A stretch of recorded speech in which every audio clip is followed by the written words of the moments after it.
So hello everyone. आज हमारा chapter है the fundamental unit of life. ये हमारा क्लास 9th का चैप्टर है और आज एनसीईआरटी बेस्ड एक्सप्लेनेशंस के साथ इस चैप्टर को फिनिश करेंगे। आज हमारा पहला लेक्चर होगा इस चैप्टर का। ये टॉपिक स्टार्ट होता है with the discovery of cell. अब हमें पता है ये फ़ोटो किनका है। ये फ़ोटो है रॉबर्ट हुक का। रॉबर्ट हुक ने क्या किया था? रॉबर्ट हुक ने सबसे पहला सेल डिस्कवर किया था। So cell was first discovered by Robert Hooke in 1665। फिर ये इन्होंने माइक्रोस्कोप खुद से डिज़ाइन किया था। ये फ़ोटो जो है ये रॉबर्ट हुक का माइक्रोस्कोप है जो इन्होंने खुद से डिज़ाइन किया था। He observed thin slice of cork under his self designed microscope. इन्होंने क्या किया था? सेल्फ डिज़ाइन माइक्रोस्कोप में थिन स्लाइस ऑफ कॉर्क को ऑब्जर्व किया था और देखा था और डिस्कवर किया था कि सेल्स कैसा होता है। अब ये कॉर्क कॉर्क क्या होता है? तो ये फ़ोटो कॉर्क का दिया हुआ है। अब ये कॉर्क आता कहाँ से है? तो कॉर्क आता है हमारा बार्क ऑफ द ट्री से। और आगे हमें क्या जानना है कि ये कॉर्क का कैसा स्ट्रक्चर है। This slice of the cork resembled the structure of honeycomb consisting small compartments. अब ये जो कॉर्क जो है वो हनीकॉम लाइक स्ट्रक्चर को रिजेंबल कर रहा था। रिजेंबल का मतलब क्या है? सिमिलैरिटी दिखा रहा था। और स्मॉल स्मॉल कंपार्टमेंट्स होते हैं हनीकॉम में, ये हमें भी पता होता है। इसलिए सेल जो है लैटिन वर्ड है और इसका मीनिंग क्या होता है? Little room. अब आगे ये किनका फ़ोटो है? तो ये फ़ोटो है हमारा एंटोन वॉन ल्यूएनहुक का। इन्होंने क्या किया था? तो इन्होंने फर्स्ट लिविंग सेल डिस्कवर किया था। अब रॉबर्ट हुक ने क्या किया था? तो उन्होंने फर्स्ट डेड सेल डिस्कवर किया था। क्यों डेड सेल? क्योंकि बार्क ऑफ द ट्री जो होता है वो डेड होता है। तो इन्होंने एंटोन वॉन ने क्या किया था? 1674 में फर्स्ट लिविंग सेल को ऑब्जर्व किया था। कहाँ पे ऑब्जर्व किया था? पॉन्ड वाटर पे ऑब्जर्व किया था। नेक्स्ट हमारा ये किनका फ़ोटो है? तो ये फ़ोटो है रॉबर्ट ब्राउन का। Robert brown. अब रॉबर्ट ब्राउन ने क्या किया था? तो रॉबर्ट ब्राउन ने 1831 में डिस्कवर किया था न्यूक्लियस को।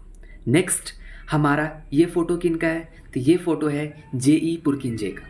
जे.ई. पुरकिंजे जिन्होंने 1839 में प्रोटोप्लाज्म वर्ड को यूज़ किया था। अब प्रोटोप्लाज्म क्या होता है? तो प्रोटोप्लाज्म का मतलब होता है fluid substance of this cell. Fluid substance जो भी सेल्स के अंदर प्रेजेंट है उसको इन्होंने प्रोटोप्लाज्म कहा था। जैसे कि हम लोग आज के टाइम पे प्रोटोप्लाज्म को अगर डिफाइन करेंगे तो प्रोटोप्लाज्म क्या होता है? Cytoplasm plus nucleus. या फिर हम लोग कह सकते हैं कि एक सेल से सेल मेम्ब्रेन को हम लोग रिमूव कर दे तो वो क्या हो जाएगा? हमारा प्रोटोप्लाज्म हो जाएगा। नेक्स्ट ये फोटो किनका है? तो ये फोटो है हमारा रुडोल्फ वर्चाउ का। अब रुडोल्फ वर्चाउ ने क्या किया था? तो रुडोल्फ वर्चाउ ने 1855 में सेल थ्योरी को रिफाइन किया था। रिफाइन का मतलब क्या है? आगे एक्सटेंड किया था। इन्होंने और एक्स्ट्रा पॉइंट्स उस पर ऐड ऑन किए थे और इन्होंने कहा था कि all cells arises from the pre existing cells. मतलब इनका कहने का मतलब यहाँ पर ये है कि जो भी सेल्स अभी प्रेजेंट है या जो भी सेल्स आते हैं वो पुराने वाले मदर सेल से डिवाइड होकर ही आते हैं। नेक्स्ट हमारा टॉपिक यहाँ पे आता है सेल थ्योरी का। अब सेल थ्योरी, तो सेल थ्योरी किन्होंने दिया था? तो दो बायोलॉजिस्ट ने सेल थ्योरी दिया था। पहले थे थ्योडर श्वान, दूसरे थे मैथियस जैकब स्क्लीडन। अब हमारा the cell theory was formulated by two biologist, M J. Schleiden जो 1838 में उन्होंने दिया था एंड टी श्वान जो इन्होंने 1839 में दिया था। इन दोनों के according to them the cell is the structural and functional unit of all living beings. इनके अकॉर्डिंग जो सेल होता है वो एक स्ट्रक्चरल और functional unit of all living beings होता है। अब सेल स्ट्रक्चरल कैसे हुआ? तो सेल बिल्डिंग ब्लॉक्स होता है ऑर्गेनिज्म का। और फंक्शनल कैसे हुआ? क्योंकि सेल के अंदर सारे बायोलॉजिकल एक्टिविटीज़ होता है, इसलिए इनको स्ट्रक्चरल और फंक्शनल यूनिट कहा गया है सभी लिविंग बींग्स के लिए। अभी मैंने बताया था कि सेल थ्योरी को फर्दर किसने एक्सप्लेन किया था, किसने एक्सपैंड किया था? रुडोल्फ वर्चाउ ने। कब किया था? 1855 में किया था। अब सेल थ्योरी क्या स्टेट करता है? तो पहला point, bodies of the living beings are made up of sales.